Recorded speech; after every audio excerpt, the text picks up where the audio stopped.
We had that confirmed from our sources, and we also had confirmed that they had canceled the season. And that's what our sources told us, and we're adamant about that at that point.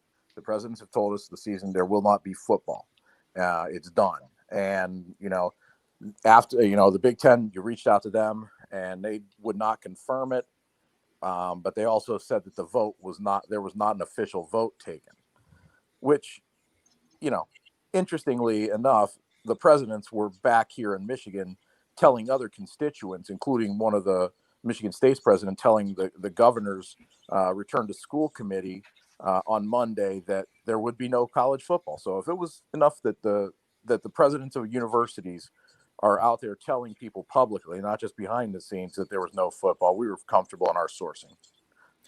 Yeah, Chris, I'm not sure if you'll be able to answer this, but I mean, we've seen kind of, the previous few days. We saw the Big 12, they announced their schedule today. It was just last week, the Big 10, they released their updated schedule, their brand new schedule.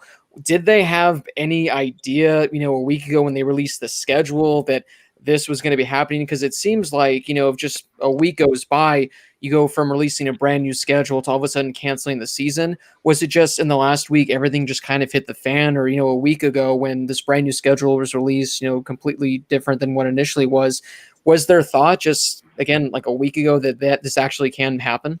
Yeah, and I think if people were actually paying attention to what Kevin Warren was saying last Wednesday when they released the schedule, as opposed to just being fixated on the schedule, he was adamant. He was very, very clear that this is just the plan that we have, that this could be changed. He walked off that they had a number of scenarios in play, a number of different ways that they could change the schedule and have more flexibility. But ultimately, what happened over the weekend, and I think this is going to be kind of where things change, is you started to see more information coming out with myocarditis. And, the first reports, first of all, you had Eduardo Rodriguez with the Red Sox sent home and has heart problems. Brady Feeney, offensive lineman at Indiana, his dad played football at Michigan State.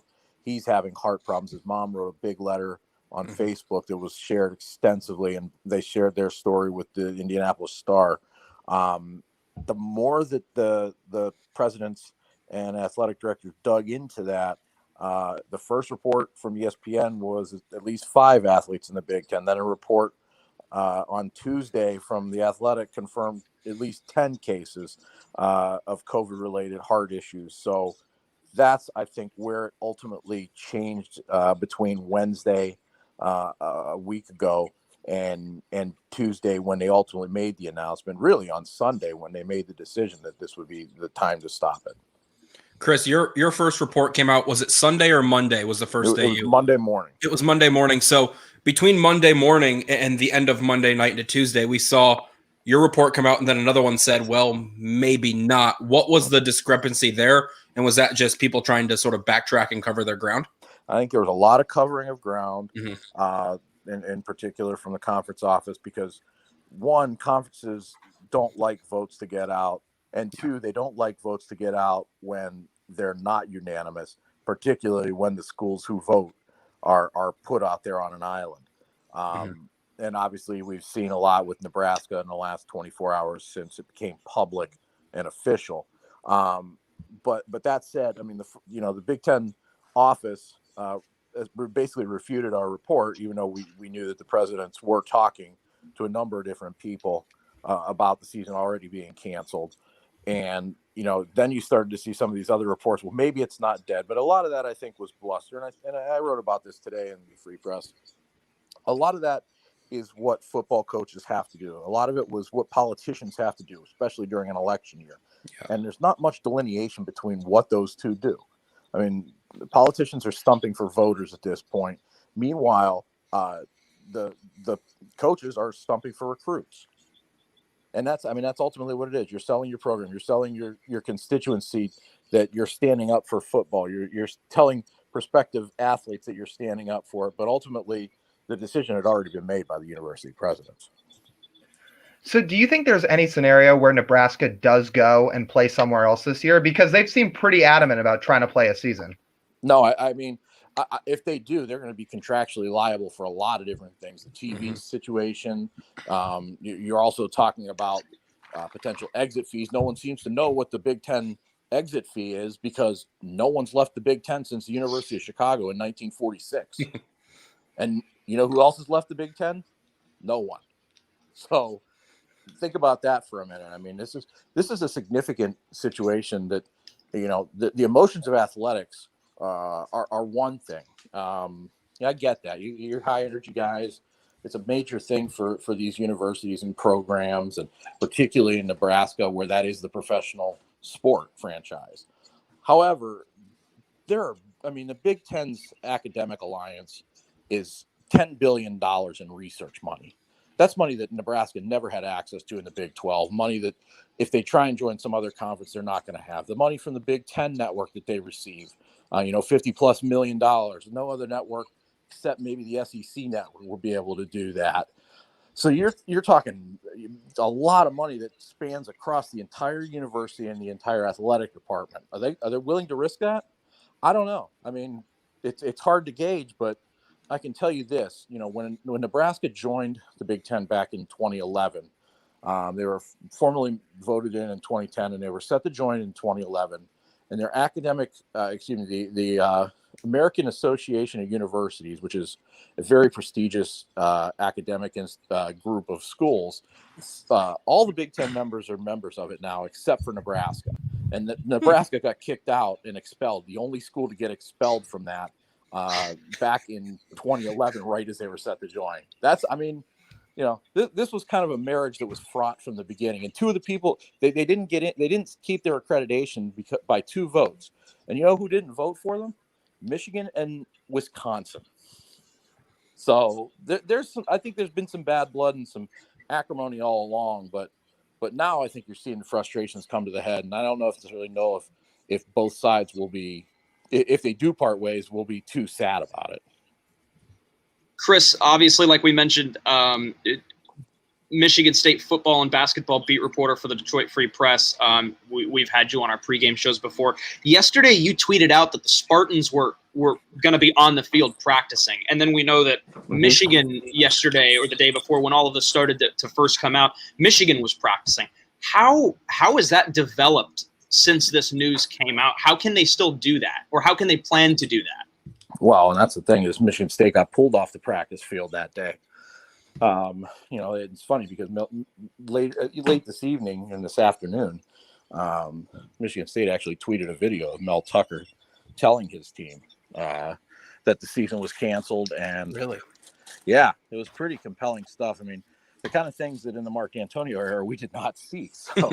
So this is, we finally got a little glimpse of, hey, maybe they will be a little more open, even though we haven't talked to Mel Tucker until a week ago. We hadn't talked to him since February, but that's a whole other story and a whole other ball game. But I think that, the way that I've been understanding it here, essentially just because the Big Ten isn't going to have a season, that they still operate under the NCAA rules. So they're not preparing for competition, but they are allowed to do the same workload that everybody else is doing right now. I think they're still trying to figure out about practice, whether or not they're going to go full practice, even though they're out there in practice. The Big Ten the other day, I think it was on Saturday. It's been a little bit of a blur if you haven't known. Not to mention the 23 hours of work in 26 hours when the athletes all unionized, united, I should say, on Twitter and everything else. But I digress once more time. So, as I, by the way, am trying to find my child who's hiding in this house. So what ended up happening is I understand it, is they're going to be able to follow the NCAA's preseason phase and do their workouts. But the Big Ten's rule that they put in Saturday is that they cannot do contact. So they can do work and walkthroughs in helmets, pads, and shorts. And they can do lifting. I don't know if they're going to with some of that stuff. So I guess it's all fluid right now. So that's probably the best answer I can give you. And really, just going off what you said there, a lot of, at this point in the year, is just shells and non-contact and getting back into football shape. for these guys that do get back into football shape that then have to sit out, there can be a big discrepancy between football shape and non-football shape, and then you throw this health benefit or this health concern into it, especially when you see into a January season possibly. Is that a big thing that you could see, is guys getting injured in this January season that can affect long-term? Yeah, well, I mean, let's just start with what's happening right now. I mean, I think these guys came back, and I'm sure you're going to see it around the country the more that some of these conferences are still working towards it. That long time that they had from March where things got shut down, they didn't have a normal spring, didn't have a normal summer. Guys weren't in shape. I mean, I'd heard that from the Michigan State side that, guys were cramping up and on the sidelines and hurting a little bit during their first couple of days of practice before they shut things down. So I think you're going to see that be an issue. I really do. And, it's just going to be a season unlike any other. And that's, we're not even taking into account the COVID situation. I mean, Michigan State right before in July, I think it was July 22nd, had to shut down their off-season workouts for 14 days to quarantine with a couple cases and also with a couple with the contact that they had in the weight room. So 14 days go by, they come back, then Wednesday was their day back and they made the announcement that there would be a schedule, and then the first practice was Friday. So you missed that 14-day window, and that really was a big thing. That took away 2 weeks of conditioning from them. So you're going to see that throughout. I mean, if teams are going to have to quarantine, how are they going to be in the middle of a season if they have to come back and do that? Some guys might be healthy, if you suffered an injury, but other guys will lose cardio. They'll lose the kind of reps and day-to-day stuff that you need to be an elite football player. I fear for what could happen just beyond the virus as well. Chris, real quick before we let you go, this is something that we've already talked about on the show in past episodes. We're going to talk about today, and people have already kind of mentioned in the comments. Is a spring season realistic? No, I wrote about that a month ago. Urban Meyer was adamant about that more than a month ago. I said the same thing: is these kids, you cannot put a full season together back to back, and have that kind of wear and tear. Urban Meyer called it the hit count. He said there's about a 2,000 hit max that a guy can take during a season. That's why everything's been staggered out like it is. You're putting your kids in more harm's way by doing that. I think they should do some sort of modified thing and again, this is a major if they're able to do that. I mean, this is all plans. I think we cannot get caught up in the sports world right now saying so-and-so will play so-and-so. No, they plan to play at this point. I mean, everything is so tenuous, on a daily basis. I mean, like we just mentioned, the Wednesday schedule announcement by the Big Ten, the Friday opening of practice, and by Sunday, everything was shut down. That's how things have moved. That's how things moved in March with the basketball tournament getting shut down. So, I think everything needs to be approached with caution. I think the decisions that we've seen from the Big 12, from the ACC, the SEC, and some of the smaller conferences, I think those were the plan as of the moment. And I think those plans can change. And until I see a ball on the tee and a guy running towards it with no or minimal people in the stadium, I find it hard to believe that football will be kicking off this fall. Well, Chris, thanks so much for your time. We really appreciate it. Obviously, we've seen just based off of your Twitter account, there's this college football news, there's basketball news, there's been recruiting news. So thanks so much for taking some time to talk with us for a couple minutes tonight. Thanks, Josh. Thanks, guys. I appreciate it. And keep doing great work. Thanks, Chris. Thanks so much, Chris. So that's Chris Solari from the Detroit Free Press, beat writer for Michigan State football and basketball. We've talked with him before, and he was one of the first people to break the Big Ten news that came out Sunday and Monday. So really appreciative of his time.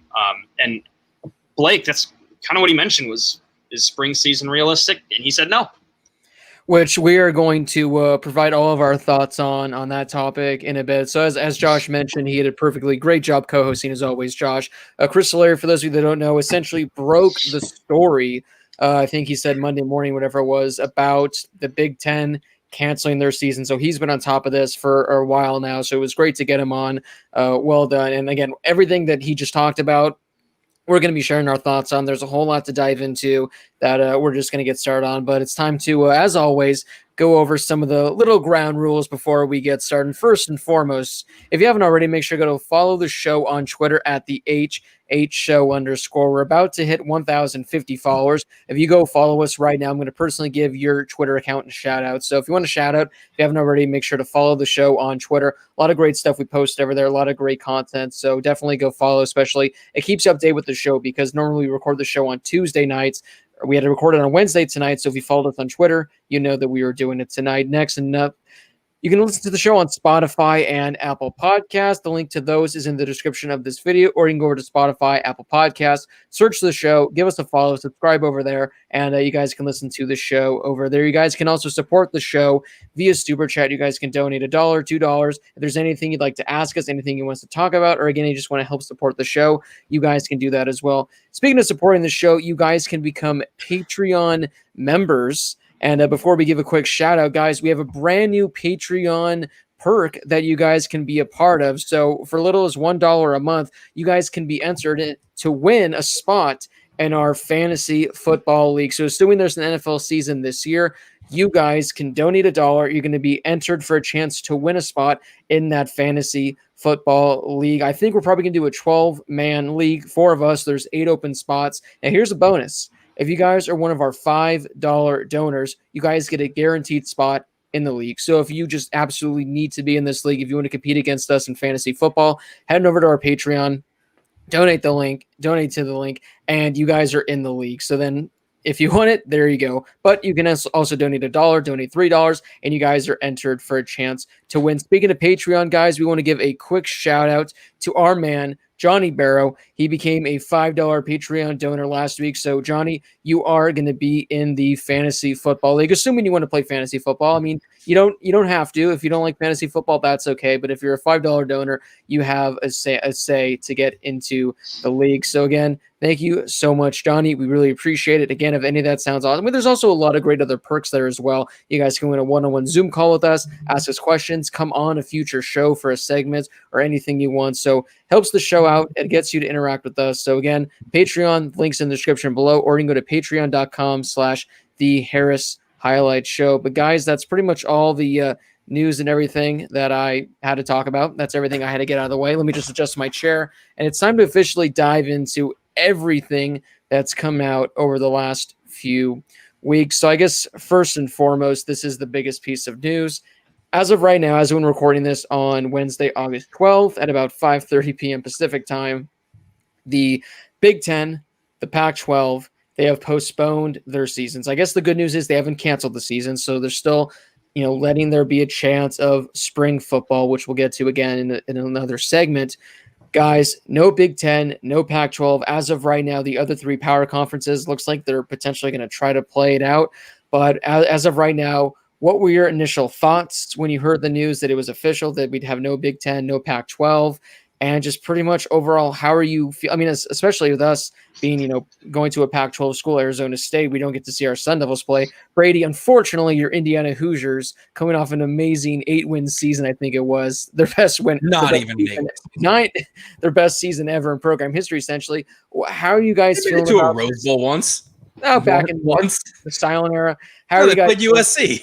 I know, back in 67 when Sandy was at that game. Yeah. How are you guys taking the news? What were your initial thoughts? And just pretty much explain how you're handling all this right now.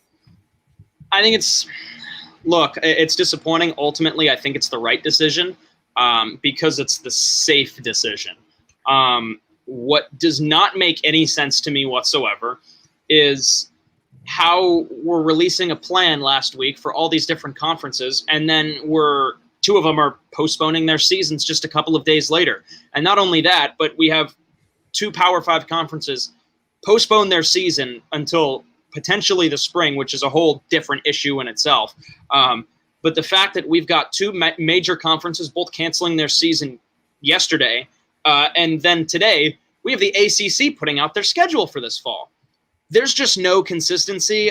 It seems like we've had so many different reports. Ultimately, again, like I said, I think it's the safe decision.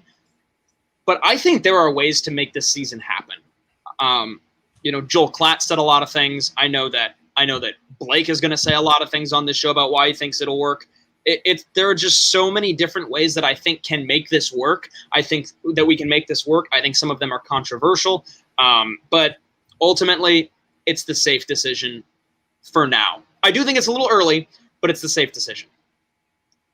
Yeah, I mean, safety first, right? I think Josh and I kind of mirror the same opinion here. And I was disappointed. I was pretty upset to see that these conferences were canceling their seasons. Like Josh said, and it was pretty surprising to see that all these conferences had just changed to in-conference only schedules, and they released a plan. They were releasing, the whole 9 yards with what they plan to do for the upcoming season to keep it as safe and to keep social distancing as clean as possible.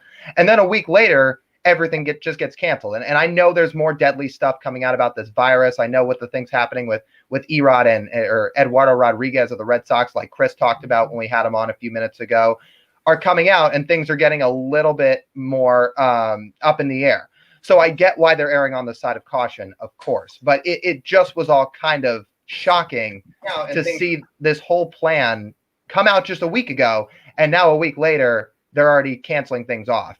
In terms of how this season's going to look, if the other 3 Power 5 conferences really plan to play, I guess we'll see these 3 Power 5 conferences play and 2 of them not, almost kind of like what you're seeing with baseball in a sense. Not to say in Major League Baseball there's a whole division not playing, but for example, you've got teams in Major League Baseball that have played 17, 18 games at this point, and the St. Louis Cardinals have played 5. So I think you're going to see college football, if it starts in September, look a lot different. Obviously, I know that's an obvious statement, but it's going to look a lot different than it has in previous years because there's going to be a whole lot less teams on the field, and competition for a playoff spot in a national championship is going to consist of a lot less contenders. I'll say this to start before I say anything. Wear a damn mask, people. That's all I got to say. Simply enough, just wear a mask. Going to the football side of things, we need football. We need college football, but what we need more is we need a cohesive plan to understand how we're going to have college football or NFL or high school or any level of the sport in a safe way to keep everyone safe, not exposed. That's the thing about college athletes is if they're going to be on campus, say Arizona State, we can say they have 70,000 people on campus. It's pretty hard to stay away from other people when you have 70,000 people around you. I get it's super tough to do. There are ways that it can be done. Obviously, we've seen with the NBA, the MLS, the NWSL. We've seen all these different leagues, the MLS, all of which have done a bubble. It works. We've seen it work. There are 0 tests. But how do you do this with 100+ teams with 60, 70, 18 to 23-year-old kids? I think the bubble's a great idea, but at this point, for colleges, I think it's pretty unrealistic for that to happen. Yeah, I jokingly suggested it a few weeks ago about a bubble. It can't happen for college football, unfortunately. Although my idea, which again, the Pac-12, you bring them all to LA, have them all spread out, I think it actually has a chance to work. A bubble can't happen. Lyle bring it up for those of you that don't really follow baseball too well. So essentially 2 teams, they're the only ones, or the MLB is like the only one that's not really doing a bubble for the most part. The Miami Marlins, St. Louis Cardinals, those 2 teams, they had kind of like massive outbreaks where essentially like nearly a third of the team got it. I'll say this about that before I get into my quick rant. Those 2 teams, there are rumors of players on the Marlins going out to nightclubs, going out when the team was on the road, and there's reports of the Cardinals going out to casinos, doing all this other stuff. Now, obviously, an Indians player tried sneaking back into his team hotel at 3 a.m. Well, 2 of them did. Zach Plesac did. Yeah. So my thing is, although easily you can get it wherever you go, but I'm just saying, isn't it ironic how the 2 teams where there's been a massive outbreak, it contained players that were supposedly going out and just having fun on the town?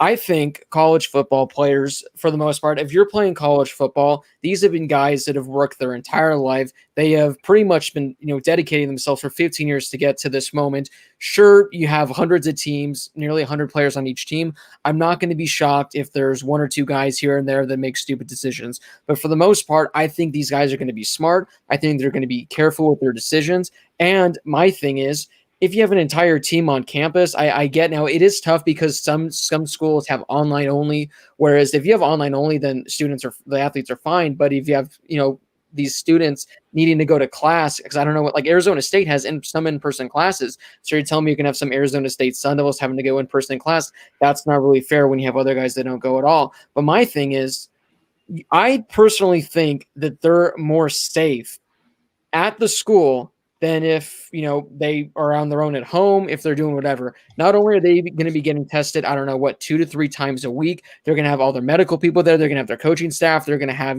just their confound locker rooms, practice facilities. Again, obviously you can't stop the virus. There's going to be players that get it. That's just something we have to live with. But for the most part, I think it's something that's safe. And I'm going to go on another thing. We saw this earlier in the week. I forget what night it was. Essentially, everyone took the Pac-12 United, Big Ten United, and they all college football players, they all formed together, essentially saying, we want to play. Players have opted out. We've seen potential first-round picks, potential top 5, top 10 picks opt out, and we've talked about it. That is okay. If you're a potential first-round talent, you want to opt out, go right ahead. If you have a medical condition, if you have a family condition, you are more than okay to opt out. Your scholarship, should still be granted. You should be fine. That's fine. If every team has 5 players that opt out, that's their decision. If the other, again, I don't know how many official players you have, if the other 80, 85 players, if they want to play, if they say, you know what, we're accepting these risks, we know that there's a chance that we could potentially get the virus, let them play. They want to play. And I think if they're coming out, they're saying, again, we fully accept this, then, I say let him play. We had the situation with the offensive lineman in Indiana where I don't know if Brady can answer if he had a pre-existing medical condition or because they say he was fully healthy. So again, there are going to be these random cases. And again, you hope it doesn't happen. And for the most part, they've been so rare with these younger athletes. I personally, I don't think anything like that's going to happen.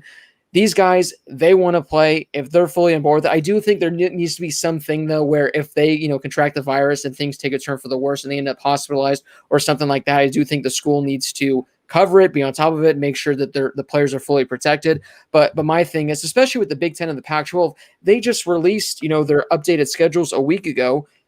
It's not like this all of a sudden things didn't all of a sudden get worse. It's not like all of a sudden the virus just became 5 times more deadly. Nothing's changed in the past week. So why create this new schedule? Why go conference only? Because again, the conference only makes sense. You're limiting contact only a certain amount of teams. Why release the schedule? And especially now when it seemed like the season was going to be pushed back anyway, when we're still 6 weeks from the season starting, why cancel now? Why not give it a few more weeks? I think that it can be done. And again, if players want to play, if they're accepting the risk, they should have the opportunity to do so, because this really, really hurts guys that, again, I don't think they've released what happens with potential eligibility in regards to next year. I would hope that if you're a senior, you get to remain a senior next year, because there's going to be a lot of incoming scholarships. Hopefully they can expand the scholarships, but this really affects so many players. And if you guys haven't watched, I sent it yesterday to our group chat. If you guys haven't already, go to Joel Klatt, who's a Fox analyst. Go to his Instagram. He posted a 10-minute video of him pretty much going in depth on why college football needs to happen, all of the safety measures, everything he believes on. Joel Klatt, I think I've talked about this with Lyle. I think Joel Klatt's one of the best analysts out there, and he's serious about this, and he has some really strong takes. So go watch the video if you haven't. But those are just my opinions on this subject about the Big Ten and Pac-12 canceling and postponing their seasons right now in the middle of August. I'll tell you this real quick, Blake, that you asked a second ago about Brady Feeney, the O-lineman from IU. He had no previous health conditions. He was a freshman, so he's coming in.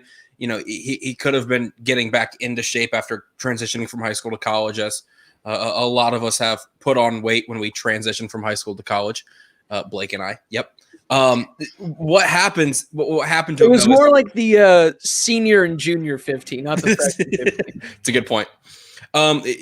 His mom spoke with the Indy Star, the main newspaper here in Indianapolis, and Zach Osterman wrote this, a great reporter here. She said he went through 14 straight days of hell.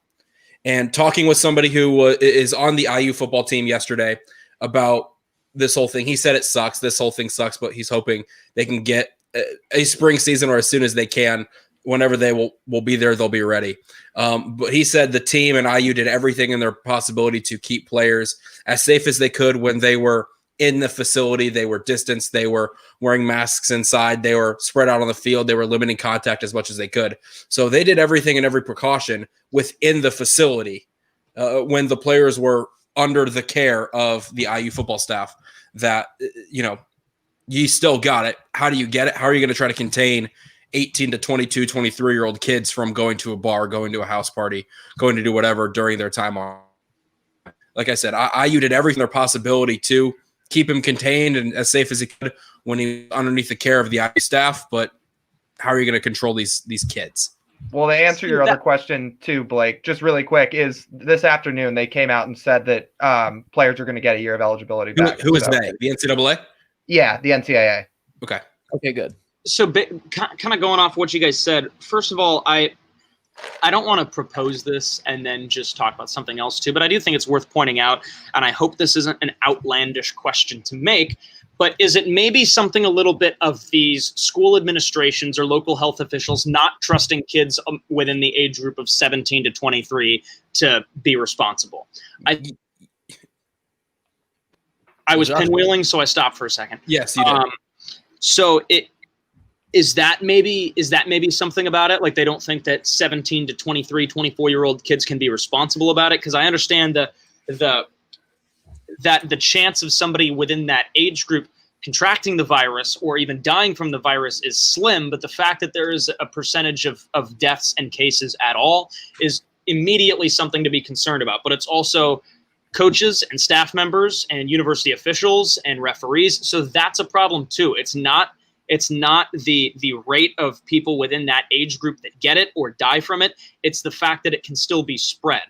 Another thing that I think is an issue based off of kind of what Blake said, and it's something that I've thought too, it doesn't make sense to have all of these universities, or at least a handful of these schools, wanting to bring students back onto campus and then canceling sports. It doesn't make sense, because if you want sports to happen, don't bring kids back to campus.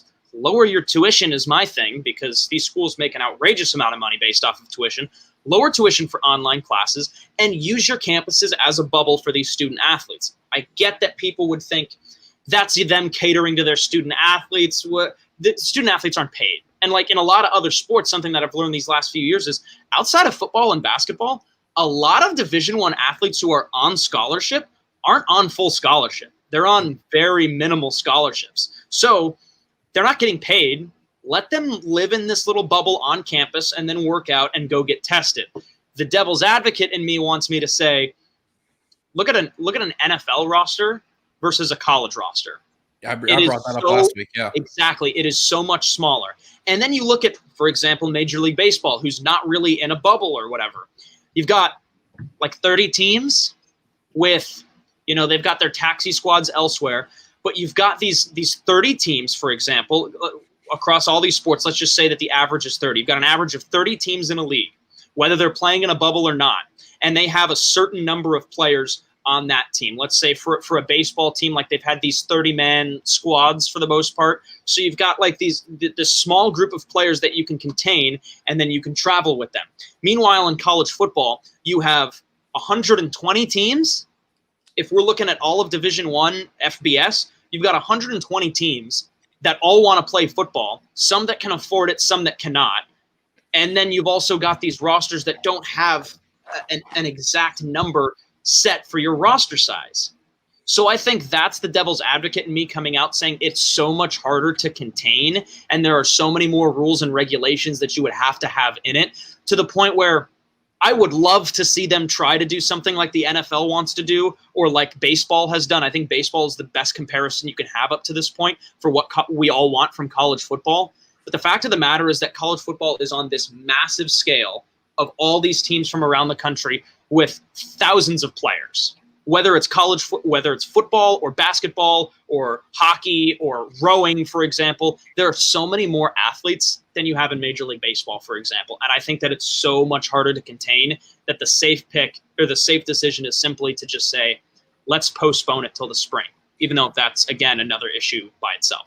I'm going to jump in real quick, Lyle. Sorry about that. But Josh, the point you brought up at the very beginning of that, what you said there is, do these schools and do these health officials not trust? Hey, this just popped up on my screen. Because it's fantastic. It's a fantastic idea. Boom, there you go. Love it. Love it. Let's see, we got a photographer, we got a writer, we got broadcasters, we got everything. We got our own network. We do. Yeah. Boom, there we go. And we'll bring in our interns. Yeah, there we go. But one of the things is you look at you look at a roster. Like we said, there's 90, 100 kids on this roster. Say you're the fifth kicker on the depth chart. You're like, oh, it doesn't matter if like I get it, I wasn't gonna play. And you have that mentality. So you go out to a bar, you go to a party, you come back, all right, but you don't tell anybody. You start spreading it. Then a coach gets it. Then someone else gets it.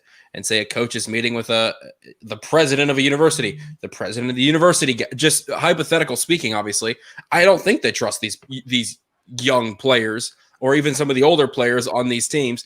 Just saying some of the stuff that they've done outside of football. I'm not naming any names. I'm not saying anybody, but look at some of the examples we've seen from players from the last few years. Stealing from bowl games. One of the greatest stories ever. Stealing things from bowl games, things like that. From Belk. From Belk. Not some high-end store, not some you're not stealing. You're not over here being what LaMelo Ball or LeAngelo Ball, whichever one was, and stealing some sunglasses. We're stealing from Belk. Like that is, you should be kicked out of. You should be kicked off the team for that. Idiot. I like this idea, short round. I like that. Yeah. But I don't think they trust him because say there is somebody low on the depth chart who is stubborn and doesn't, think they really make a difference to the team on the field.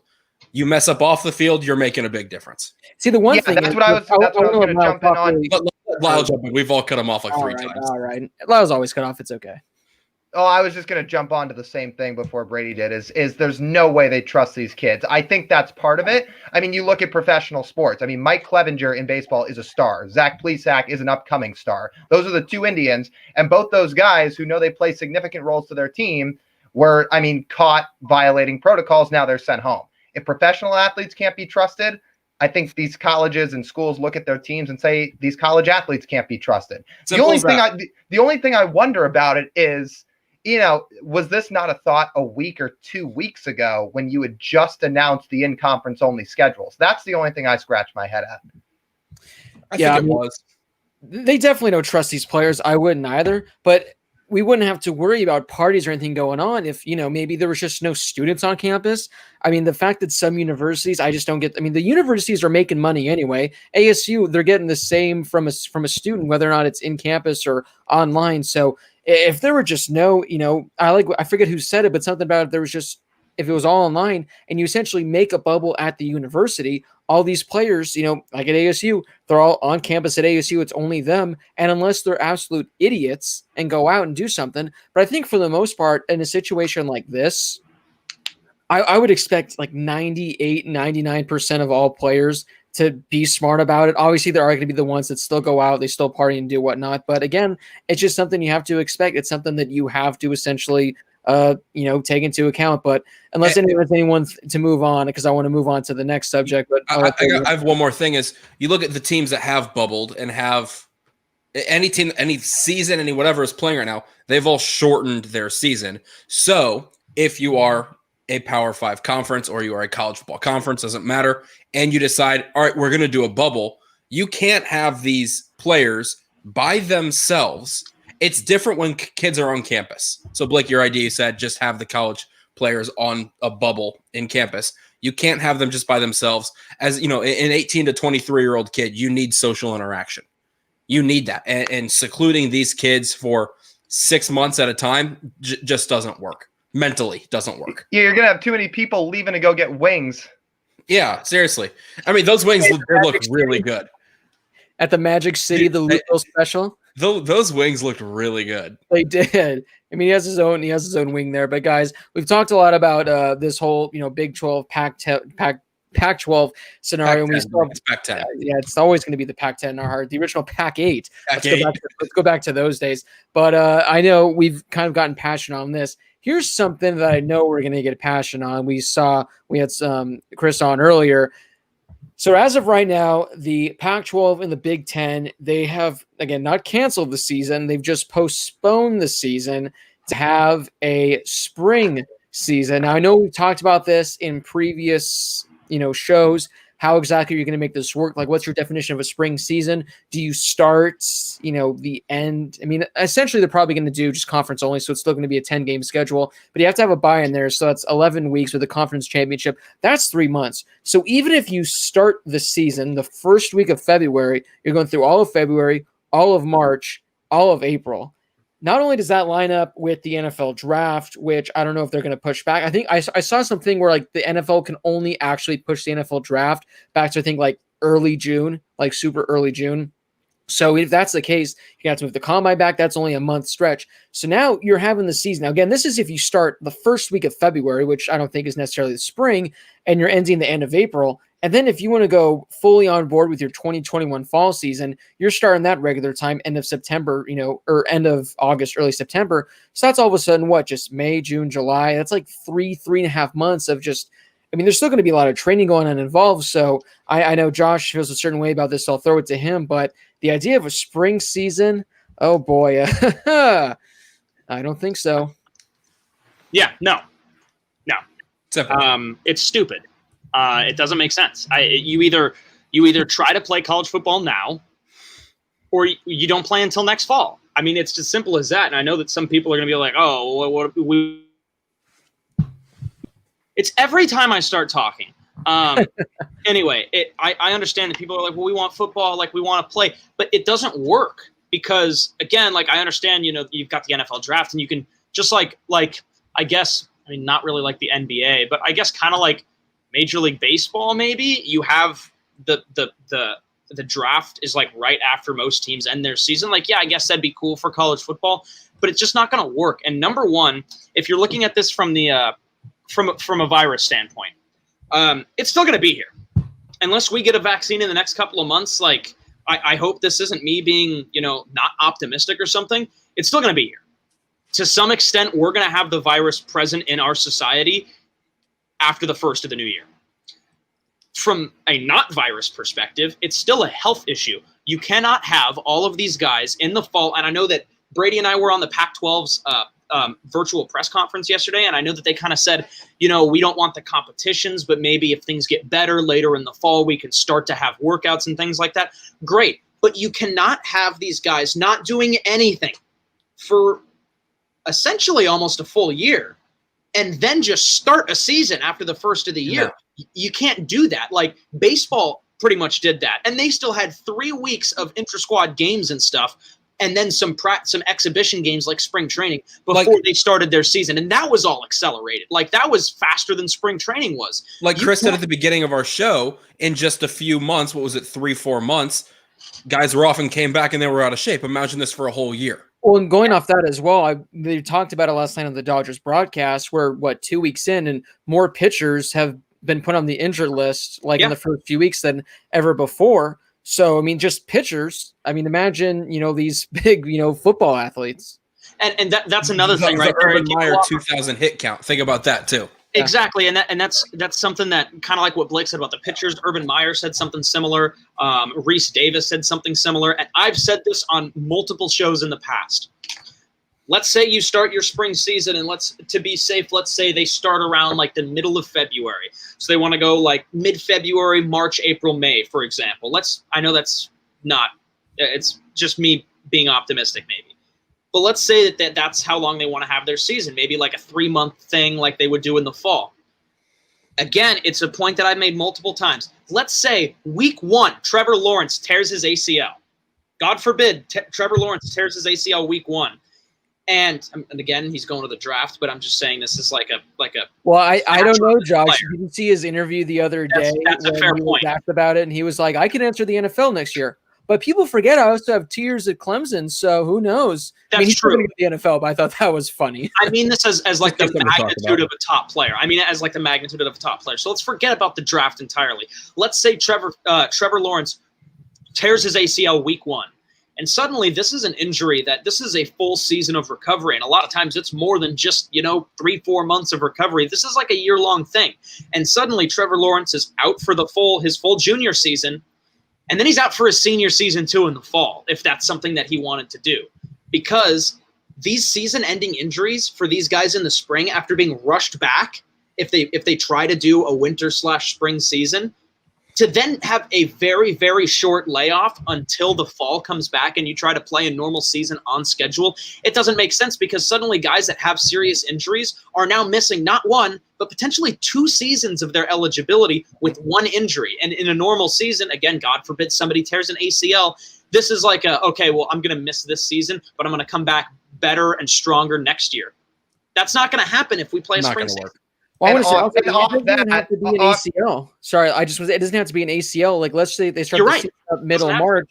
Let's just say in April, 3 weeks in, someone, I'm not an injury expert, but there are injuries where you can miss 4, 5, 6 months. And even then, you're missing the rest of that season and pushing it 6 months. You're essentially missing all that season. So it doesn't even have to be an ACL injury. It could be any other injury that requires 4, 5, 6 months of recovery time. And real quick, Lyle, I hate to do this to you again, but even on that We've point, all done it. We've all done it. But even I think I was I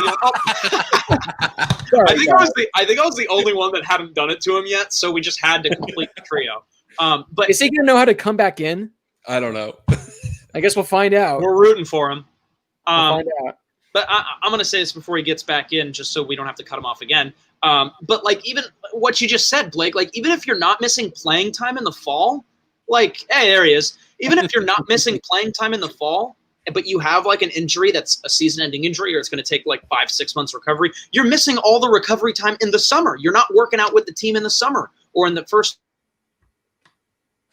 Pinwheel. It's ridiculous. You're good. You're back. Like then you're missing practice time too. So you can't just have a season-ending injury in the spring, then miss all of your summer workouts or your fall workouts, and then suddenly you're recovered from your injury and you're about to play a week 1 game of a normal season in the fall. It just doesn't work. I just don't understand why some of these, I'm sure they are, but we're not hearing about it. Why aren't athletic directors and coaches and administrators talking about the fact that a spring season is unrealistic? And here's another reason why I think it's just not going to work on top of everything that's already been talked about. I mean, one of the storylines that's just been absolutely buried and was not even going to be a topic on this show with everything that's come out this week are the other guys that have opted to sit out of the season. Micah Parsons, since our last show, has said he was going to opt out. That doesn't matter anymore because the Big Ten's not playing. And Greg Russo said he's going to opt out. Now, the ACC is still playing. You're seeing these guys do that in the fall. Let's see what happens in the spring with guys opting out. Because you know what I think it would turn into if there was a spring season? I think it would be freshmen and sophomores playing football. And just about every single draft-eligible player is just going to sit for all the reasons that Josh said. I mean, you tear an ACL in the fall, you have some time to try and come back. You have a chance to at least show up at the combine. You're showing your process of the recovery, or even not an ACL, a broken arm. You have time to recover from that. You break a leg or an arm, or you have a knee injury in this spring season when you're supposed to be going to the draft. I mean, talk about a stock falling. It's going to plummet. There's not going to be any players that take that risk. Unless they're like a day 3 and late day 3 pick, nobody's taking a risk with that short of a season and that little time between college football and the NFL draft to risk their health and risk a chance for them to get money. It's different in baseball where the risk of injury is a lot less. Obviously, in college baseball, the draft happens right at the end of the college season. But again, it is very, very low risk in baseball. I have a question for you guys. We heard a lot of people, and I say a lot of people, Twitter trolls and everything like that. When the NBA bubble came back up and started back up, they were like, oh, there's going to be an asterisk on the winner of this year. All right. And that's with, 22 teams getting a fair shot in a controlled environment, playing real games. Say there are 3 of the 5 Power 5 conferences that play, and they decide to hold a playoff and a national championship. Does this diminish the win of the national championship because you don't have 2 of the biggest conferences in all of college football? That was something, but before to answer your question I kind of wanted to go off of what Lyle said, and he hit it perfectly. First off, these guys aren't going to want to play in the spring, but even then if it's in the spring, if this all goes as planned, they actually do play in the spring, it's essentially going to be only the Pac-12, the Big Ten, maybe some of these, other conferences, at least with guys like Trevor Lawrence, Justin Fields. I feel like the reason why they haven't opted out is because they want a chance to not only compete for the Heisman, they want to compete for the national championship. If you have half and half, Like what happens? What happens if you only have the Big 12, ACC, and SEC? Are you going to have a national champion? Do you do something like that with the playoff? And then what do you do? I mean, I feel like, yeah, that's not something that no one has even mentioned yet. And they successfully pull this off. Do you have a college football playoff committee in the fall? And then do you do like another one in the spring? And then you just crown, like we used to do 20 years ago where 2 schools just claim national championships? I have no idea. And again, if you're a player coming back in the spring, unless you have no intention of going to the NFL as a senior, or like Lyle said, is if you're a freshman or sophomore, why on earth would you play? I still don't understand why Trevor Lawrence, Justin Fields, why they'd want to play to begin with, just because there's absolutely no reason to risk anything. But yeah, in the spring, I don't get it. But I like what Brady said. In the NBA, I don't think there's going to be an asterisk. I forget who has said this, but with everything they've had to endure, with having the 3-4 months off, it's essentially a second season, having to play in this bubble, there's no home court advantage. I don't think there should be an asterisk whatsoever on that. Same with baseball, having to take 3-4 months off. Now they're going to have to play without fans. It's going to be a condensed 60-game season. I don't think there should be an asterisk whatsoever. And college football, I don't care how they make this happen, unless it's Power 5 conferences all playing against each other. This isn't a legitimate national championship. And it's not. I mean, you're playing conference only, and then you're having only 3 or 2 Power 5 conference teams that are potentially up for the national championship. There's no way I hate to say it, but there's no way it's legitimate. And it's like the Heisman Trophy now. That's not going to be a legitimate award anyway, because now you're not going to have the Pac-12, you're not going to have the Big Ten. All of a sudden now Justin Fields, he can't compete for the Heisman. You have all these other guys that aren't going to be, competing for it. So anything that happens in college football just because of this, had none of these leagues canceled, if it just would have still been a 10-game conference schedule, I don't think there'd be an asterisk on any award. There wouldn't be an asterisk on a champion. There wouldn't be an asterisk on conference champions. None of that. But now if you're trying to separate this, it's all gone. And again, like Lyle said, it's been buried. They haven't even talked about this yet. So I have no clue what they're going to do with that. Well, I'll tell you this. One of the most outspoken coaches in all of college football, Dabo Swinney. It's Sweeney, Josh. Oh, Sweeney. yeah. Sweeney. ESPN, you have no proof that I said otherwise? There's video somewhere. Where are they in? Or one of those taken down. I don't know. Either way, it's the epitome of brutality, Brady. Yeah. Okay. I said that the other day. Dabo says he doesn't believe the absence of 2 Power 5 conferences devalues this year's national championship. He says whoever wins it, wins it. Oh, please. He says he's going to say that until the ACC gets canceled. Yeah. I was going to say that's something I think, I haven't been really paying attention to the comments here, but like I've seen a couple that are like, oh yeah, it's very legitimate. But, and I'm not trying to also, first off, before it goes off the comments, for those of you that are arguing with one another about your team or anything, don't go doing that in the comments. This is supposed to be a comment section that's full of college football takes, asking questions, talking college football. Do that in the Discord. There's no need to be talking down on someone's team about a previous game, a previous team. Please lay off of that. We're not trying to have people hating each other in the comments. So again, I'm seeing people saying like, "This is a place of love, everybody." This is a house of learning, doctors. Okay, so please just take it easy on one another in the comments, because also the best part about doing the show live is seeing your guys' comments. We can put comments up on the screen, like this. That way we can talk about whatever it is you have to say. Hey, whoa. That was just it was just the one I saw. Well, but it's tough to do that when there's all of a sudden 50 comments to go through because people are going back and forth. So again, we appreciate you watching. We appreciate your passion, but do that on Twitter. Do it somewhere else during the show, because again, this way we get to engage with more of your comments. I could do that short round. I could do the power move. You don't want me to put you in timeout not you short round, but I have the opportunity to put people in timeout in the comments, and I don't want to have to do that because we want everyone to comment. So again, be nice, be civil. You can get in little arguments with people over on Twitter or in comments of other YouTube videos. But again, for the most part, be nice to each other. Okay, Translation from Blake: be mean to people elsewhere. Yes. If you want to go tell someone that they're stupid and they have awful takes, by all means, go right ahead, because it's probably true. But Blake condones bullying, just not here. You know what? I like some of these comments are great. Like Sooner Thrawn is bringing up something that I proposed in our group chat. He says, "What is Justin Fields going to transfer?" What I said is, all these guys with their seasons canceled should just get to transfer wherever they want in the next month, not have their season cut, and play wherever they want. This is just from a fashion standpoint, because there's nobody better with fashion than me. We all know that here. But Justin Fields, I can't even tell you how great you would look with a golden dome on top of your hat or on top of your head. Look, put man, on the golden helmet and he would and not. goes- As we saw at Georgia, he would not beat out Jake Fromm for the starting job, and he's not beating out Ian Book. Ian Book No transferring. response. Everyone just forms a super team. Everyone just goes to Notre Dame. So Notre Dame, they bring in Justin Fields. They bring in Penei Sewell. They bring in Kayvon Thibodeau. They bring in Amon-Ra St. Did I pitch this on the show last week, or was it in our group text where instead of having teams, you just have every conference build like they're all Pac-12 team or all Big Ten team and have them play against each other like an all-star week? All-star games. Let's do your actual all conference teams. You get to go and represent them. It's like the Olympics. Yes. Short Football round. Olympics. I just want to say to short round, this is not tampering, and I wondered if somebody would say that. Not tampering. This is just from a fashion standpoint. Just we used to do uni swag on this show. We know that Lyle is way into fashion. Oh yeah. Wow, is that your Mariner shirt? No, It it's is the not. Notre Dame green one. No, it's not that one either. Did you get a new shirt? You own like 4 now?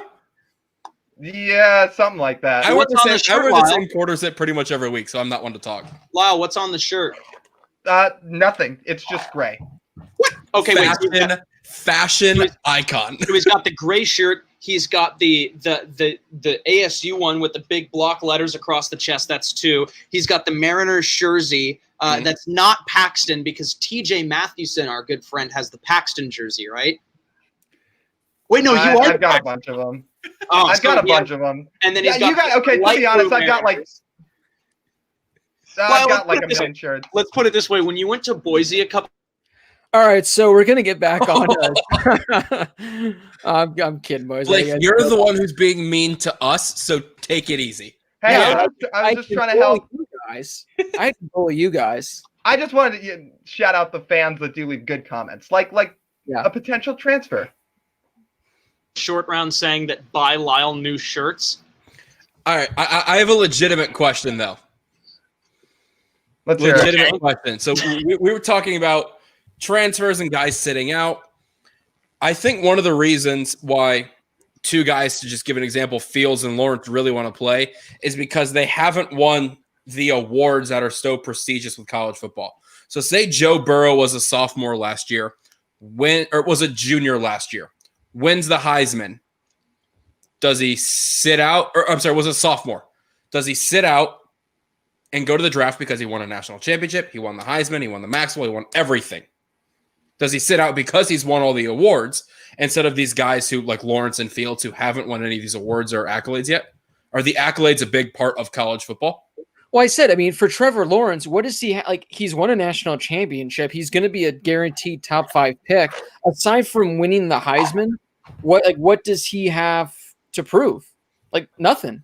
So, I mean, I don't think he's officially given a reason why he wants to play, but that's the only thing I can imagine as to why he would. Same with like Justin Fields. I mean, for the most part, he hasn't won a national championship. He hasn't won a Heisman yet, but I mean, he's come close. Maybe for him, he wants to get over the hump and win the national championship. But that's my only thing is what the potential reason could be. Here's the way that I look at it. I think that I do think that Fields maybe has more to prove than Trevor Lawrence does, but that's also sitting behind a 4-year starter for a year and then transferring and then having 1 full season.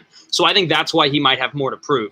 The thing with Trevor Lawrence is, and I do think this is worth pointing out, that this is not a common scenario where you have somebody that since freshman year has been like, that guy's going to be the number 1 pick in a couple of years. Yeah, we haven't seen that in a few years. We're like, what Joel Klatt was saying in his video that he posted last night, that again, like recommend that people check out because it's a very different perspective and he lays out some ideas and reasons why college football should happen. But what he points out is Joe Burrow came into last season having not set any college football records, having been a nobody the year before, having not won a national championship, having not set all of these records and, going 13 and 14-0 or whatever he did. He came in with literally everything to prove and then was the number 1 pick. And proved it. And proved it. Like that is a more common scenario than Trevor Lawrence. So again, like this is a situation where maybe for Trevor Lawrence, like what else do you have to prove? Like sure, maybe you want to win a Heisman or a national championship, whatever.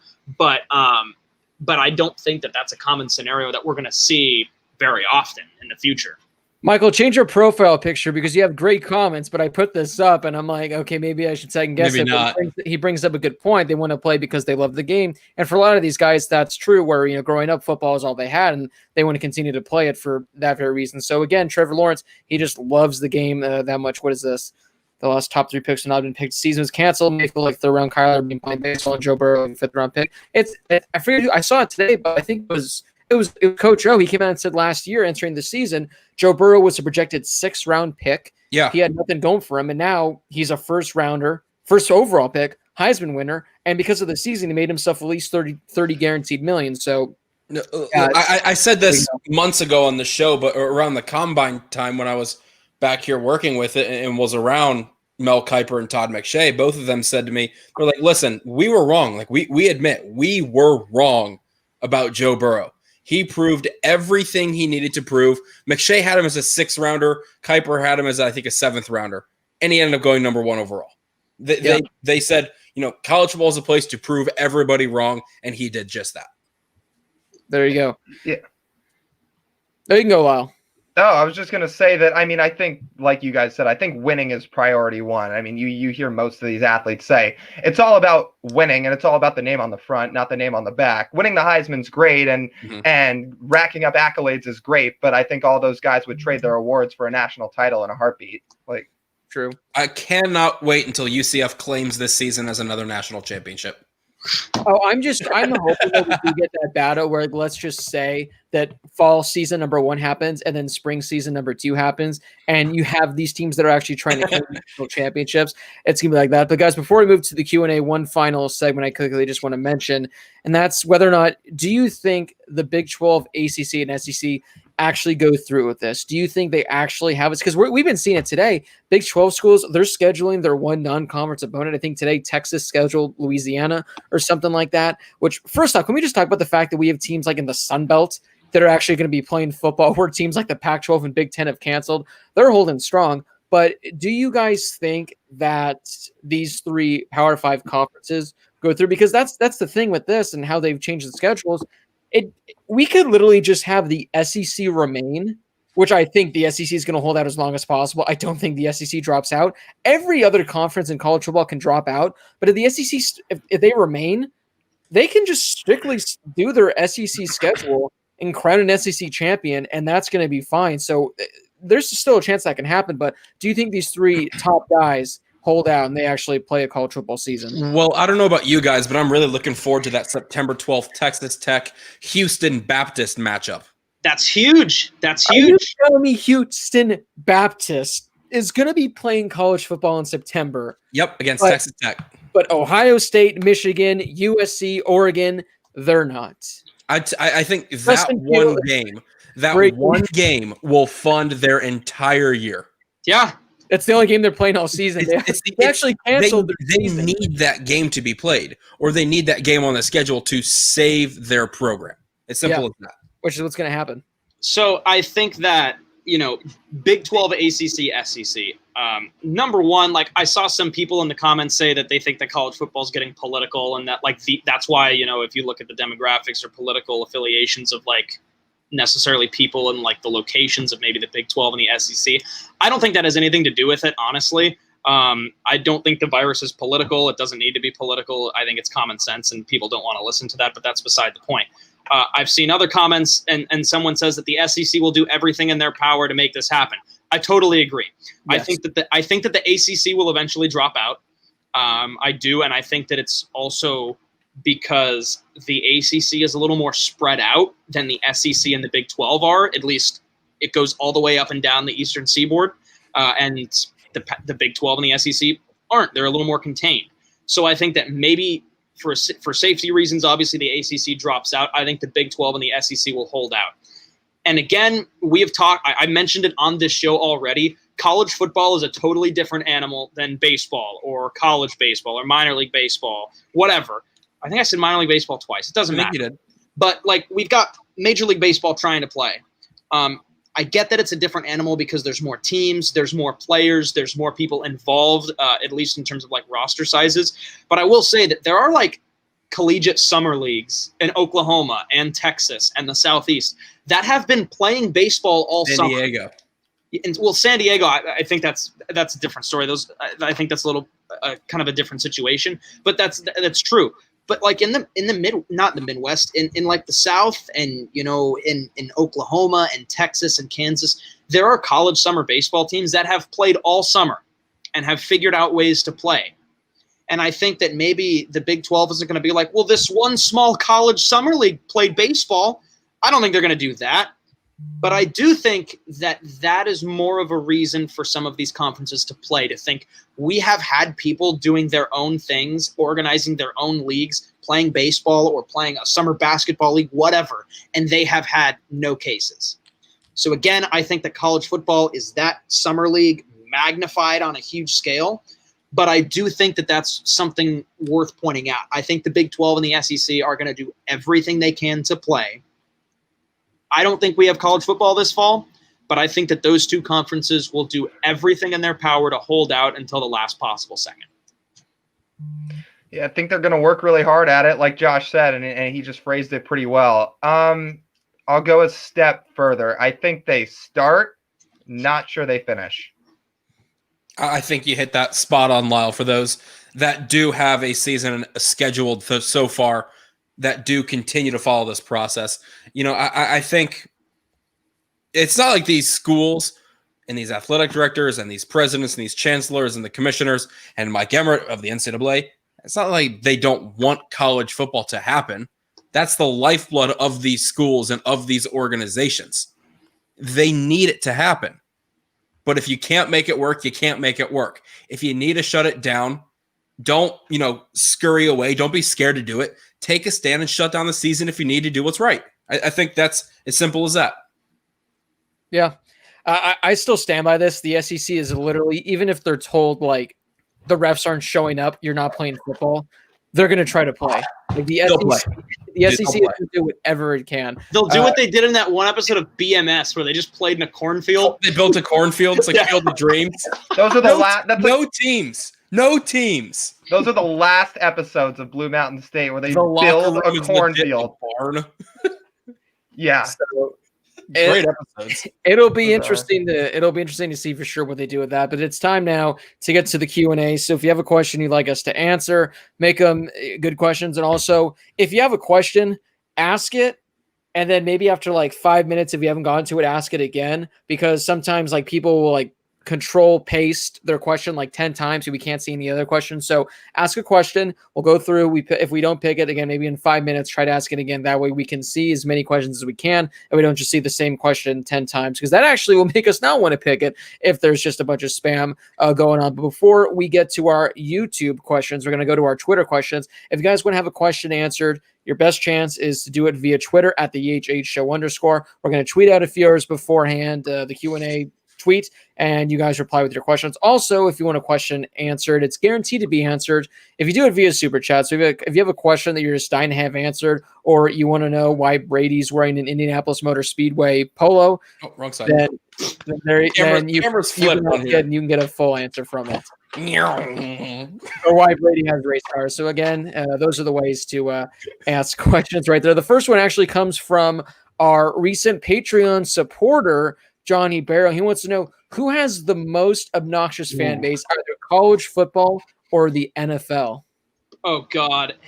Hey! Question for the show: rat out an entire fan base. Let's go to the NFL. We're gonna go for Raiders instead of the Ron Wolfley Pantera call out. It is the fan base call out. I think the two easiest ones in the NFL, at least, are Raiders and Cowboys. I do think they both have great fan bases. Yep. But if obnoxious is the question, I think those two are pretty solid choices. This is a good question. I like that one. Okay, NFL. I mean, those two are certainly up there. I might throw the Patriots in there too, just because. I mean, look, it's Boston sports fans. Look, every fan base has good fans and they have bad fans. That's just. I mean, how it is in every sport with every team. Thing about Patriots fans for me is it's pretty clear that a lot of these Boston sports fans are massholes, as they're called. They don't seem to like to listen to a lot of national media. They seem to listen to a lot of very opinionated Boston sports media, and then all their opinions go off of that. So that was just my thing. Obviously, like Josh said, I think the Raiders and the Cowboys are up there too. College football, this one might be kind of a hot take, and this is from a lot of stuff I read and kind of saw over this past year after ASU played them. I was going to say Utah. Like, I've never been to a Utah game, but I mean, I heard some bad things about Utah fans, especially after that ASU game. I totally agree. Mormons are mean. Mormons are mean fans. You've seen what happens at Utah Jazz games during the playoffs. Oh, yeah. I mean, I love Mormons and all, but from the stories you hear about these games, I forget where it was. I think it was maybe my grandpa or my cousin I was talking about, and he said the worst experience he's ever had for a road Pac-12 game was on the road at Utah. Yeah, I've heard the same thing. I mean, think about all the stuff that happened this past. Also, didn't Braden say that too? Didn't Braden talk about that? So we have a friend from Utah who, again, if he wants to come on the show and talk about this, great. But I'll paraphrase basically what he said. As somebody from Salt Lake City, he was so appalled about the way people acted after Utah beat ASU this past year. I'll get the ASU out of the shot, so there's no bias. But that's what we've heard. We've seen it on Twitter a handful of times, and I think that maybe it's kind of one-sided just because Utah, the Pac-12 tried to force a rivalry between Utah and Colorado, and I think a one-sided rivalry between Utah and ASU kind of developed. So I think maybe they're just a little more passionate about the rivalry than ASU fans are, and I don't know. I think Utah's a good choice. I kind of like that rivalry, though. It's been fun the last few years, if you want to call it a rivalry. Yeah. Yeah, like I said at the beginning, I think Raiders and Cowboys are up there. I really don't know. I think college is different because a lot of the hardcore fan base are a lot of the current students. And so you can get interactions similar that you have your similar experiences at your own or our own college football game. So I don't know if I have a college football one that's really as bad as any of the Cowboys or the Raiders. Yeah. Hearing Roll Tide everywhere you go is pretty annoying, though. I was going to say any SEC school, like Bama, Georgia, Florida, because they all just think they're the best. They think they're like the most superior team in the entire conference. Those ones are off. Also, U of A fans are the absolute worst. Before we move on to another Twitter question, guys, we actually got a nice, generous donation from Andy Hart, and I think this is actually a question that's more towards Lyle. Is Notre Dame going to stay in the ACC? In my opinion, they should be in the conference to play for a title. I'm a Clemson boy, born and raised, and would like more competition in the conference. So, Lyle, since you're the Notre Dame fan, we'll let you take this question away from Andy. Well, the question is, are they gonna stay in the ACC? Probably not. I mean, look at how this season's going in terms of the TV deals and revenue. I mean, the ACC gave Notre Dame a full slate of games to play, but they said all the TV money, including their home games on NBC, are going to be split up. I doubt Notre Dame sticks with that for more than a season or two. I agree it would certainly make the ACC a lot more competitive. I just don't know if Notre Dame bites the bullet and actually does that long term, because when have they ever done that? I'd like to see it, but it makes too much sense for them, unfortunately, to move to a conference. I'd love to see it, but I don't think we're going to be seeing it anytime soon. Thank you, Andy. Thank you for your generous donation. We really appreciate it. That was awesome of you. And let us know your thoughts in the comments on this whole Clemson situation. If they were to win a title, would you think that would be a legitimate championship for you guys? Good old Andrew Coster for Blake, Josh, and Brady. So, Lyle, you just got to answer a question, but this one is for the three of us. Since ASU, USC, and Indiana will not be playing this season, which team will you guys be rooting for? Chattanooga. Don't sleep, baby. No, I mean, I think I'll wait to see who's going to play this year. But I mean, I don't know if this is tampering or not, but Andrew Coster has kind of mentioned before to send me some Clemson stuff. So I mean, you could probably persuade me. If you sent me a Clemson T-shirt, I'd probably be a Clemson fan this year. Yeah, I'll say Josh, whichever just say it's from a fashion standpoint, and you'll be good. No tampering. So that's two people that have not tampered on this show. Yeah, I'm way into fashion. I've worn at least 6 different shirts on this show. There we go. Lyle, big fashion guy, as previously mentioned in the show tonight. I think whichever one of our fans sends us some gear, I'll rock their team. So now we're at 3. Now we're at 3. No, I'm gonna go rock the national champions. I became sort of a fan of them towards the end of last year. Jumped on the bandwagon a bit, but it was more for Coach O than anything else. So I'm gonna stick with LSU and see what we can what they can do this year if it all moves forward. In the comments, MC Met says bandwagon all caps. It's not bandwagon, it's tampering. I mean fashion statement. Fashion statement. I'm going to say whatever. If you have a spare shirt, hat lying around, college football related, if you send it to me, not only am I going to rock that, I'm going to become a huge fan. I'm going to put money on them on their over for win total. I'm going to put money on them to win the national championship. I'm going to live and breathe whatever team you send. So again, if you have any spare merch, send it my way. Like, where's your Chattanooga shirt? Oh, that thing doesn't fit anymore, Brady. You should know that. Back in my day when I was well, to be fair, I think that was a medium. When you were a wee lad. When I showed up to ASU where weighing 150 pounds and I was like a size medium. Now I'm 190 pounds of pure muscle wearing a large. Yep. There you go. You go show around. That way you don't have to pay for anything. Spot on. All right, guys. Lucas McKnight wants to know, because the Big Ten and Pac-12 are postponing the season, would we like to see a super conference with the top teams of both those conferences joining the other 3 conferences? I'm down. I'm down.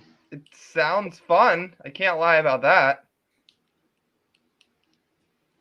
I like it. I was reading some of the comments. Some of the comments are coming in, but I like the idea, similar to my my All-Star game idea that I brought up earlier. I like it too. I didn't put this for one of our questions, but someone proposed it on Twitter saying, since the season's essentially just random anyway, should we expand the playoffs this year to see what it looks like? Go for it.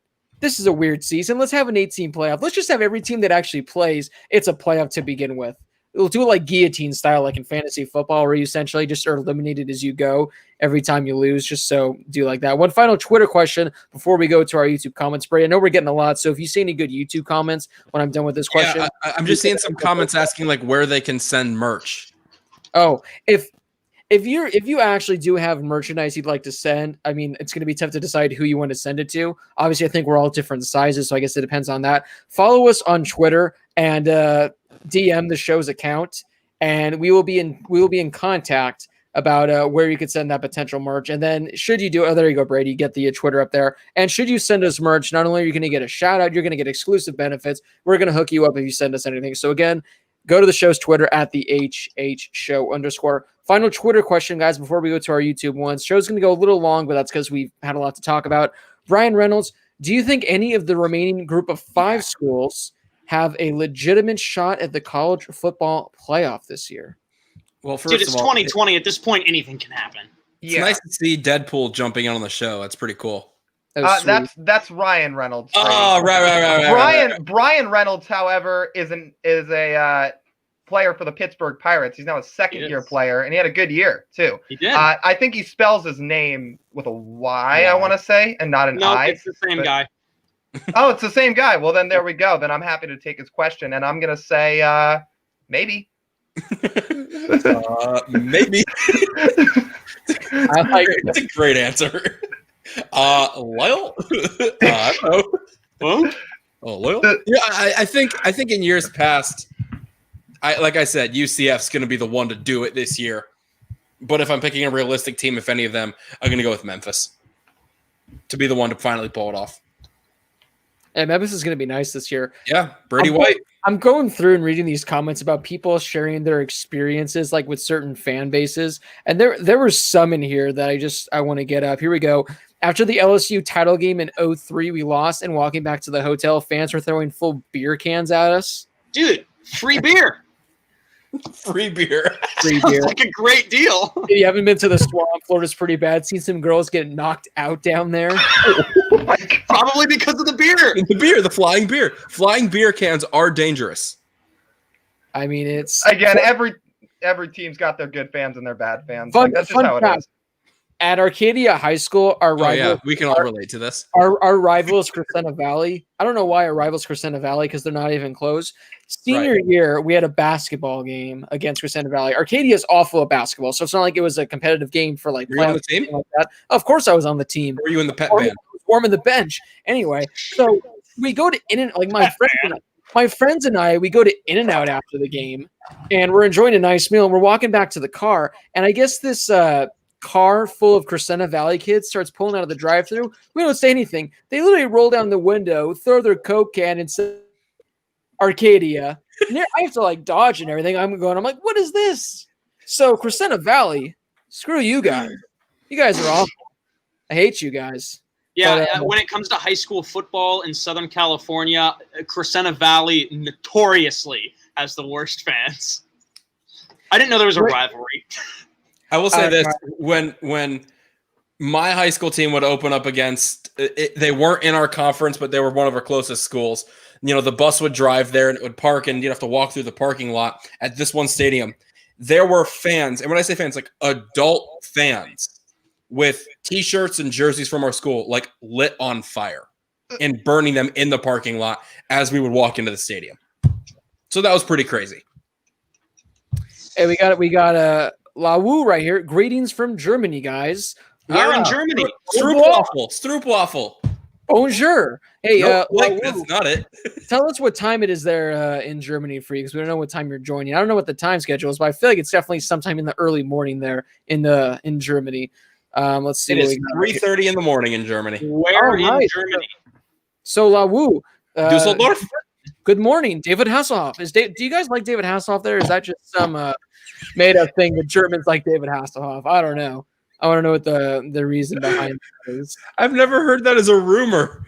What do you mean? That's like a thing that. Have you not seen the movie Dodgeball? When the German team, they have like the photo of David Hasselhoff that they all touch, and then David Hasselhoff's like the coach, and he's like saying, you guys are a disgrace to Germany." I don't know. So where in Germany? I'm wondering where we're at here. I don't know. You respond to what time it was. It'll take a minute for the. There we go. It's 3:25 a.m. Yeah. Hey, I'm actually right about David Hasselhoff. I know. Here, Notre Dame fans stole Virginia Tech blanket that we used as a banner. Probably Lyle. Yeah, it was me. I do remember when David Hasselhoff too. He doesn't like Hasselhoff. What about Heidi Klum? She's German, right? Heidi.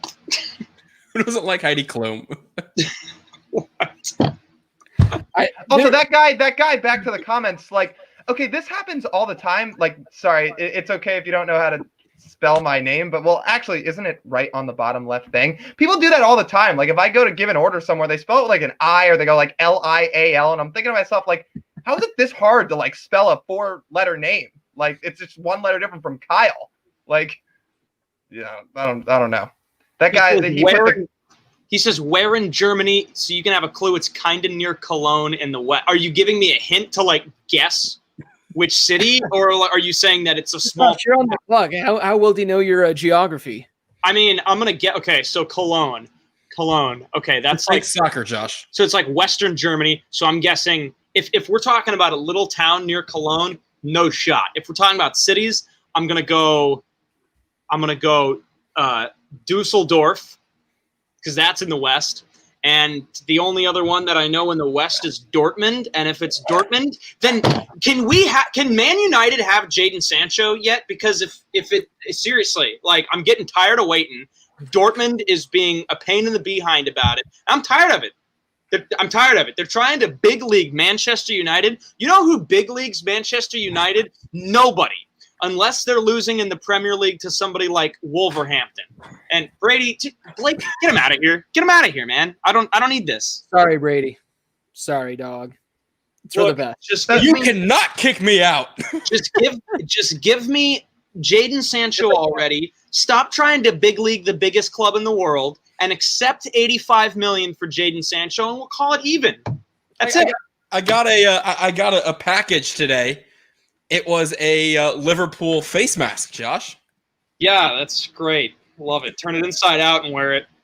This right now that's going on. You guys remember that scene in Anchorman when Ron Burgundy and Veronica Corningstone are like making out, and she starts talking to him, and he's like, "You know, I don't," or I can't. She's like talking in Spanish. She's like, I can't understand you. Stop. I can't understand you. That's what this is like for me listening to you guys talk about soccer. This is going in one ear and it's coming out the other because I have no clue what's going on. Let's get to some other questions, guys. And again, shield your eyes, children that are watching this, but this is actually a good one as well.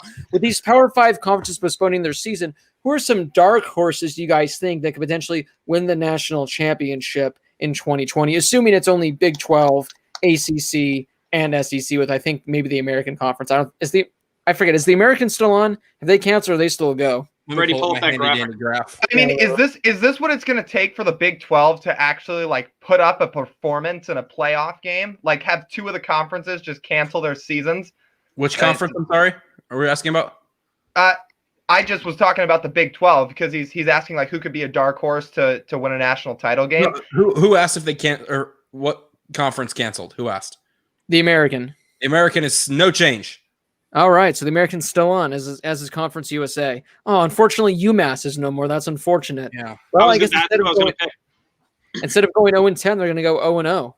Hey, better than somebody in the SEC will be like a sleeper because obviously, like usually, there's too many teams in the SEC that are really good for all of them to make it out. So somebody like Florida, I mean, if there's only 3 Power 5 conferences, like that's a team that, not that they're a sleeper, like they won't be ranked, but they're usually a team that's somewhere from like 10 to 20, and they usually win 9 or so games a year, and they're good. They're usually just not national title good as of the last 8 years or so. But I mean, this year with Kyle Trask and Kyle Pitts and a good defense, I mean, especially with 2 of the conferences canceled, like that's a team that could be a sleeper.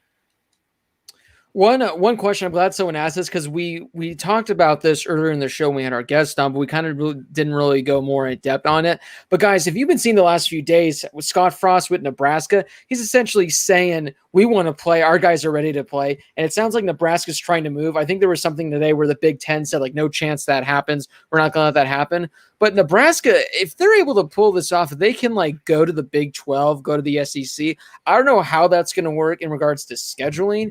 But Nebraska, they want to play. Any chance we could see Nebraska or maybe like another team that they just fully want to play leave? And again, I don't know how it can work, but as we've seen, anything's happening right now in college football. Is this something that can actually go down? Scott Frost is sitting here like Patrick Henry. He's like, give me college football or give me death. After what Chris explained today earlier on in the show, I doubt it. Yeah, I mean, we talked with Chris Solari from the Detroit Free Press, for those that either joined late or missed it. And he kind of originally he posted one of the first reports about the Big Ten canceling, and he kind of said that it doesn't really make a lot of sense for them to do so. I mean, like Michigan and Michigan State. He said Michigan State was pulled off the field yesterday while they were practicing, and I just don't think it makes a lot of sense to see Nebraska switch conferences because they would have. There are so many. It is a lot easier said than done to just switch conferences like what Notre Dame did. I mean, Notre Dame joined the ACC because they didn't have a conference. Dude, come on.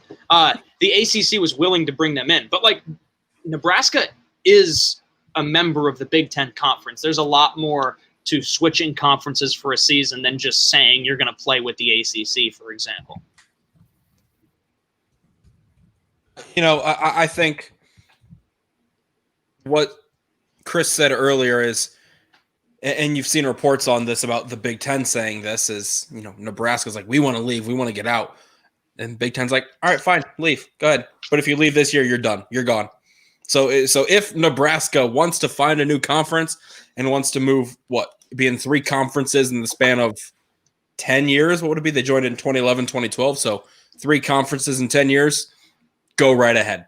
Yeah, I think the Big Ten will move on without you. The Big Ten survived without you. So if Nebraska wants to leave, I think they're gone forever. That'd be fantastic. I mean, get Nebraska, as I had in my conference realignment, I have Nebraska going back to the Big 12. So that'd be something for everyone. It benefits them. But that does wrap up this week's sad edition of the Harris Highlight Show. It's going to be interesting to see moving forward, guys, what kind of content we can pump out. Now, hopefully, we still can get a season. Hopefully, this whole thing with the Big 12, ACC, SEC, hopefully that still happens, because if that happens, that's still going to be giving us weekly content along with other conferences that are going to be playing as well. So hopefully, for our sake, for your guys' sake, for everyone's sake, we can get college football games in the coming weeks and the next month. But if you haven't already, make sure to go follow the show on Twitter at the HHShow_. I mentioned this, an hour ago when I gave the shout out, but I said if you went and followed the show, I give you a shout out. So really quickly, a major shout out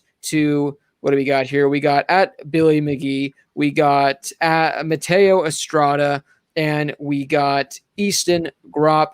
They went over, they followed the show. So thank you guys so much for following us. We really appreciate it. You guys can listen to the show on Spotify, Apple Podcasts, link in this description, or you can go over there, search for us as well. You guys can become a Patreon member for little as $1 a month. You guys for $1 can get an entry to be in a fantasy football league with the four of us, compete against us, compete against other fans, or if you donate $5, you guys are guaranteed to have a spot in the league. So not only does your donation help the show out, you guys help us do it. You help us do the show on a week-to-week basis, hopefully for months, hopefully for years and decades to come, because that'd be awesome. And here we go. Small town, 50 kilometers from Cologne. It's just the most known city near it. So there you go, Josh. Here we go. We love And Germany. it's Lawu, not Iawu. It's an L. All right, so you guys can again go over there, become a member. It's in the description of this video, or you guys can go to patreon.com/The Harris Highlights Show. Thank you to Johnny Barrow for becoming a member. If you guys want to shout out, you guys can just donate as well. Guys, before we go, any parting words, any parting comments before we head out? Wear a mask. A virus is not political. Yep. There we go. Simple as that. Hey, I talked about Harris Highlights 2020. I talked about getting Harris in the White House. Harris, keeping the name alive, keeping it strong. Also, thank you, Caleb P. Jordan Show. I appreciate that, because that's what I did. Make sure you give this video a thumbs up if you enjoyed it. It helps the video grow. Leave a comment about anything in regards to college football. What your thoughts on the college football season. If you have any merchandise you guys would like to send our way, follow the show at the HHH8. The How many H's? Show _. Hit us up with that follow. Hit us up in the DMs. I'll reply and we'll get that going, because we'd love to wear you guys' merch. Josh, how's it going there? Can you breathe? I'll be honest, this one's a little tight. I typically wear the ones my mom brings home from her dental office. So those ones are clutch. The blue ones? No, they're the white ones, but this one's the homemade ones are a little tight, not gonna lie. Yeah. Unfortunately, yours. Ashton, I just got here. Sorry, Ashton, we gotta go. And maybe next week you'll be able to catch us. All right, guys. But for Josh Schaefer, Lyle Goldstein, Brady Klein, this has been Blake Harris. Thank you guys so much for watching, and we are going to see you guys right back here again next week. Blake,